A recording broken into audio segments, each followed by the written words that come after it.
You know him as God's enemy, the guy who's always plotting against him. But did you know how he got his name? Well, before Satan was the devil. He was once a powerful angel loved by God. So what made him what he is today? This is the truth about Lucifer, the fallen angel. Okay, so we know that before God made the whole world, he first made the heavens, right? And inside the heavens, he made some pretty cool beings, cherubs, angels, and then the powerful ones, the archangels. These archangels were like God's top messengers, his VIP squad. Now, one of these archangels was called Lucifer. He was the head among angels. People said he was stunning, like the most gorgeous thing God ever made, flawless in every way.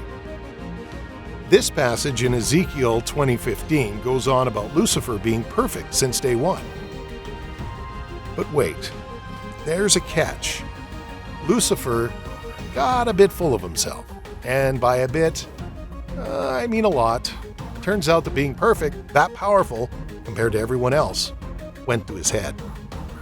Suddenly, he started thinking he was better than even God's other creations. Pride took over, and before you knew it, he was gunning for God's position. He wanted to be the big boss himself. Now, Lucifer, being all high and mighty, thought he was the best in God's eyes. He thought he knew God better than anyone else, so who better to overthrow him? In this verse from Isaiah, which talks about going up to heaven and setting a throne above God's stars, people think it's Lucifer talking. And it makes sense. You can probably tell that Lucifer's pride was off the charts. He thought he was even better than God. And so, he starts tricking other angels into following him because, hey, he was smarter than them, right?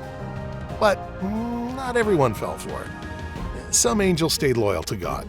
Still, a bunch, like Lucifer, turned against him. Ezekiel mentions Lucifer's perfection, but also his dark side, leading a third of the angels on the wrong path. And then, guess what happens? Lucifer goes for it. He launches an attack on God. But he didn't count on Archangel Michael putting up a fight. Lucifer couldn't defeat him, which made him doubt himself big time. Now, here comes the crazy part. Lucifer transforms into a dragon. There's this epic battle in heaven with Michael and his crew fighting it out against Lucifer and his bunch. Long story short, Lucifer loses, and he and his crew get kicked out of heaven for good. I mean, anyone could have seen that coming, but no, Lucifer thought he had a chance to win. Some might argue it wasn't guts, but just pure arrogance. But in the end, he gets taken down, showing just how powerful God is. And God didn't even have to step into the ring himself. Some say he worked through Michael to take down Lucifer.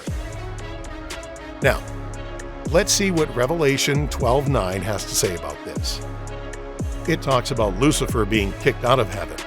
And that's when we see Lucifer getting called Satan, which is his new name after the defeat.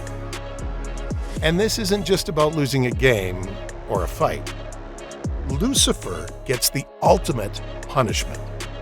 He's not just ignored by God, he's straight up banished from heaven along with other rebel angels. Remember that time Jesus mentioned seeing Satan fall from heaven like lightning? Yeah, that's how fast Lucifer's fall was. So, you see, it's more than just a pride thing. Lucifer went from the top-tier angel to the ultimate outcast in the blink of an eye. Sounds rough, doesn't it? Well, wait till you hear what happens next. So in the Bible, there's this part in Revelation 20:10 that talks about what happens to Lucifer. It says he gets thrown into a place called the lake of fire and brimstone, where he'll be tormented forever along with the beast and the false prophet. It's a really bad fate. And after getting kicked out, Lucifer wasn't too happy about it. Then, he did what he does best. He started planning his revenge against God. Since he wasn't God's favorite anymore, he decided to take it out on something else. And what's a better target than poor, mortal humans? Remember when God made Adam and Eve and told them not to eat from the tree of knowledge? Well, that's where Lucifer saw his chance to mess things up. He sneaked into the Garden of Eden and pretended to be a snake. But here's the thing. The Bible never outright says that the snake was Lucifer. It just calls it a crafty animal. Some people think Lucifer was the snake because in Revelation 12:9, he's called that old serpent. But others say maybe he just got the snake to do his dirty work for him. Who knows what the truth is? Turns out, there's a lot of mystery surrounding Lucifer. See, if we dig into the origins of Lucifer's name, we find that it's Latin for light bringer or morning star, which can also refer to the planet Venus. So, how did this Latin name end up in a Hebrew manuscript? I mean, Latin didn't even exist as a language back then. Let's take a closer look at Isaiah chapter 14 for some clues. This is the only part of the Bible where the name Lucifer is explicitly mentioned. Isaiah 14:12 talks about someone falling from heaven, referred to as, "O Lucifer, son of the morning." This someone has some pretty big ambitions, like wanting to sit on a throne above the stars of God. You know, that kind of thing. But in the end, he's brought down to hell. Now, many people think Isaiah is talking about Lucifer, the devil here. But there's another argument that says it's actually about a fallen Babylonian king, a mortal, not an angel. This king supposedly sinned big time by persecuting Israel and thought God couldn't hurt him. So Isaiah might just be calling out his arrogance rather than talking about Lucifer.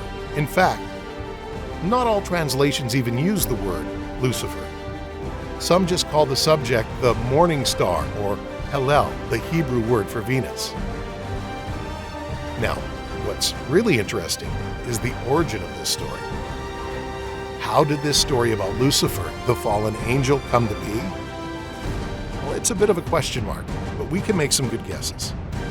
Back in the early days of Christianity, when people were writing and translating texts, some scholars looked at Isaiah 14:12 as a great way to add a story about a fallen angel. So they sort of hijacked Isaiah 14:12 and reshaped it to fit their narrative about Lucifer. When King James I ordered the English translations of the Bible, scholars like St. Jerome included Lucifer in their final versions. And just like that, the story of a Babylonian king's arrogance transformed into a tale of Lucifer, the fallen angel of God. Over time, this version became accepted by many believers. A similar thing happened with Ezekiel 28:15, which talks about someone being perfect in thy ways until they turn bad. Some people believe Ezekiel is talking about Lucifer, but others say he's referring to an unnamed mortal king of Tyre. These ancient texts have layers of meaning that keep people debating even today. So, whether you see Lucifer as an unnamed Babylonian king or the fallen angel of God, the moral of the story is pretty deep. The story reminds us that if we're too cocky and think we're more powerful than we really are, we might just end up setting ourselves up for a huge fall. It's also a lesson in being thankful. We should aim high, sure, but we really shouldn't rush into things. Plus, it teaches us to respect our elders and those who came before us. They often have wisdom we might not fully understand at the time. Lucifer thought he was stronger than God, and we know how that turned out for him. And if you like knowing more about what goes on in the heavens above, click on this next video to find out more about angelic order, type, and hierarchy.